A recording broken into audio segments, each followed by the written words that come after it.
In the age of digital oversharing, there's a silent majority that stands apart.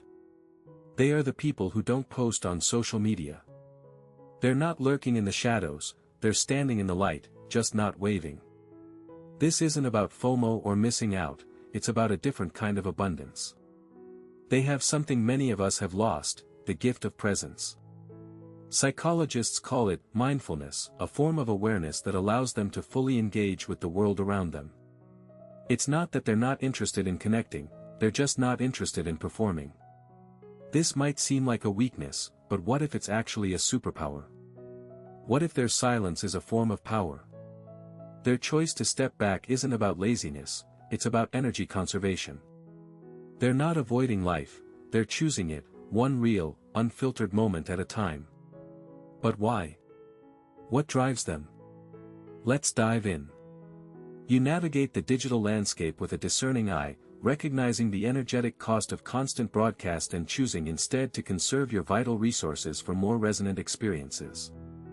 In the sprawling digital wilderness, there are those who move with the deliberate pace of a hunter, not the scattergun approach of a gatherer. They are the discerning few who understand the value of their energy, recognizing that every status update, every photo shared, every comment made is a tiny fraction of their life force broadcast into the void. This is not laziness, it's a calculated conservation of resources, a strategy rooted in the psychological concept of, which posits that people flourish when they feel in control of their actions and can allocate their energies toward what they truly value. Consider the social media user who posts incessantly, their feed a desperate cry for connection, a digital echo chamber where they seek validation. Now, picture the person who abstains. They watch the constant stream of updates, the performative selfies, the curated lives, and they choose not to engage. It's not that they lack the desire to connect, rather, they understand that not every thought, not every moment, needs to be shared.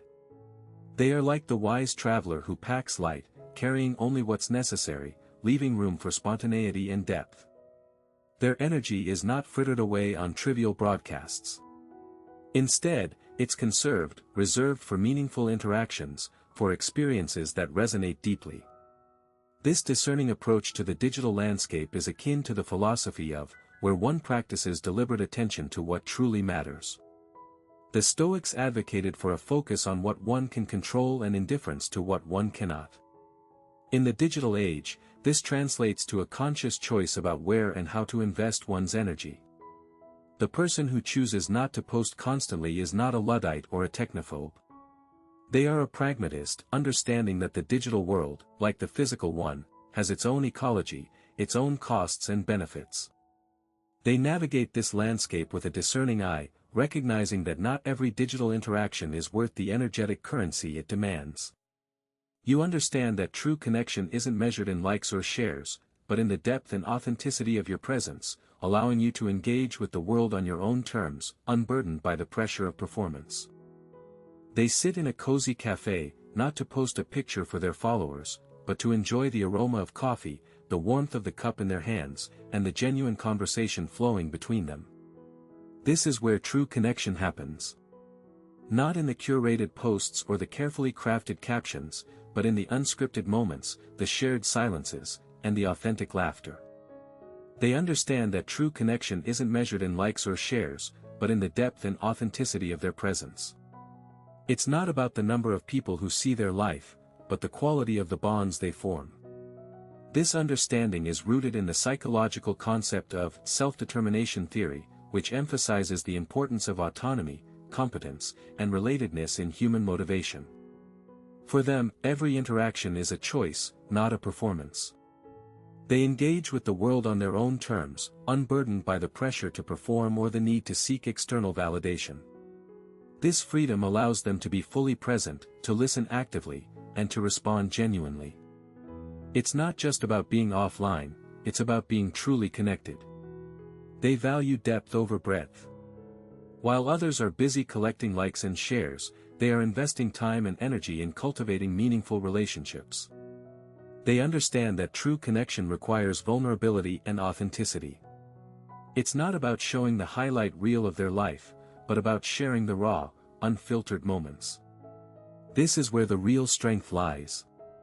By choosing to engage deeply with a few, they create a support system that is resilient and genuine. This aligns with the concept of sensory processing sensitivity, which suggests that some individuals are more attuned to the subtleties of their environment and the emotional nuances of their interactions. They notice the unspoken words, the subtle shifts in tone, and the unvoiced emotions. This sensitivity allows them to connect on a deeper level, fostering relationships that are truly meaningful. It's not about the quantity of connections, but the quality of the bond. They are unburdened by the pressure of performance.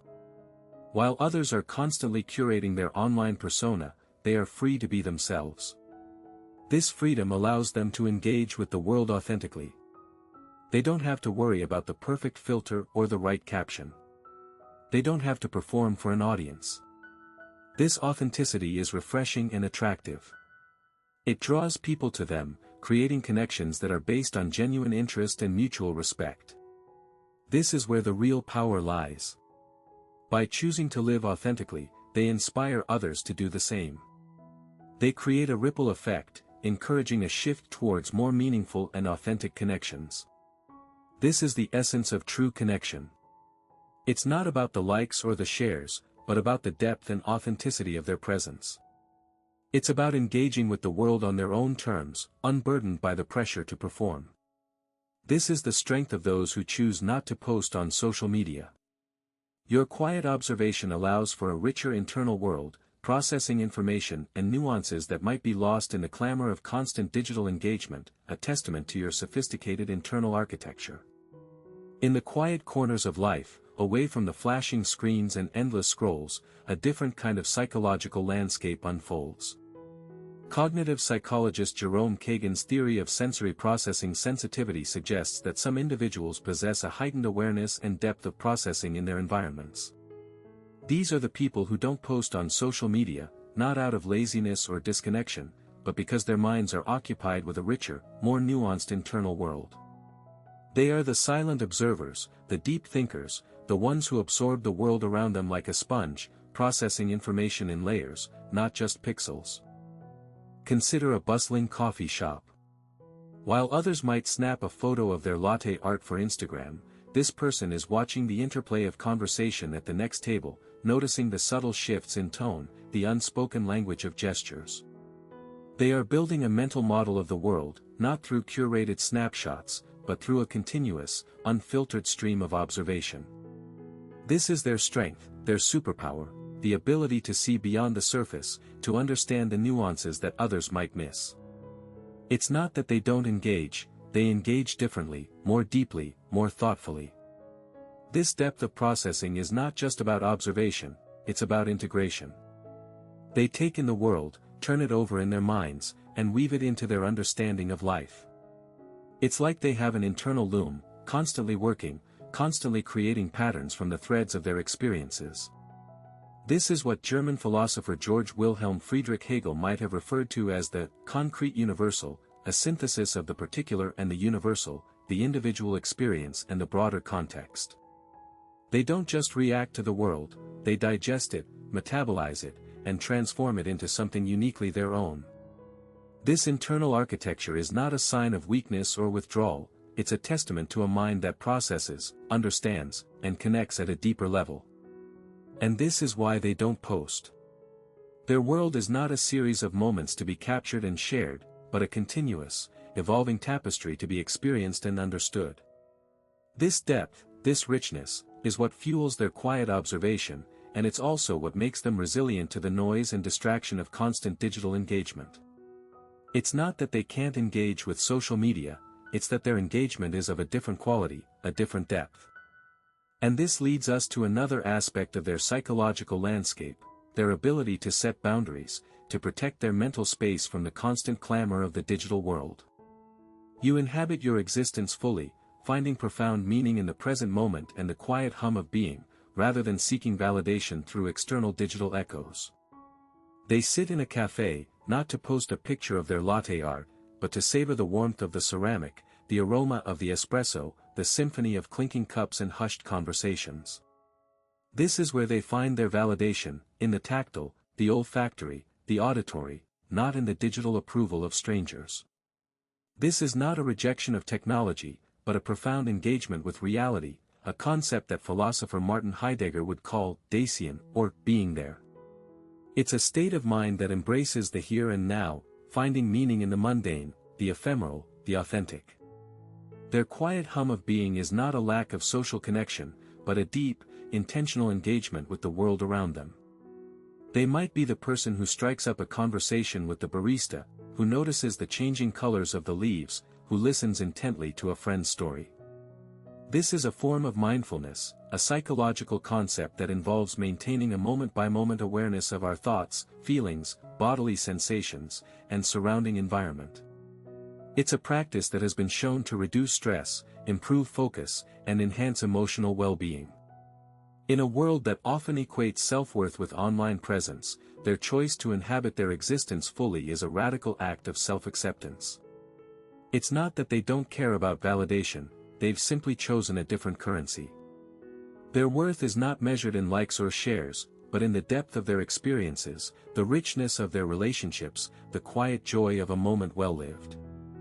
This is not a rejection of the digital world, but a reminder of what it means to be truly present, a concept that existentialist philosophers like Jean-Paul Sartre explored. It's a life lived not for an audience, but for oneself. So, if you're someone who doesn't post on social media, remember this: it's not about missing out, it's about choosing in. You're not lazy, you're conserving energy for meaningful connections. You're not shy, you're deeply observant, taking in the world at your own pace, just like the concept of sensory processing sensitivity suggests. You're not antisocial, you're setting boundaries, a key aspect of emotional intelligence. You're not living a smaller life, you're living a life filled with depth, authenticity, and purpose, much like the existentialist philosophers advocated. You're not alone in this. There are many others like you, thriving outside the spotlight. If this resonates with you, consider joining our community where we explore more about the quiet power of introverts and the beauty of living life on your own terms. Together, let's redefine what it means to be truly social in the digital age. Stay tuned for our next video, where we'll dive into the surprising benefits of solitude. Until then, keep being you, unapologetically.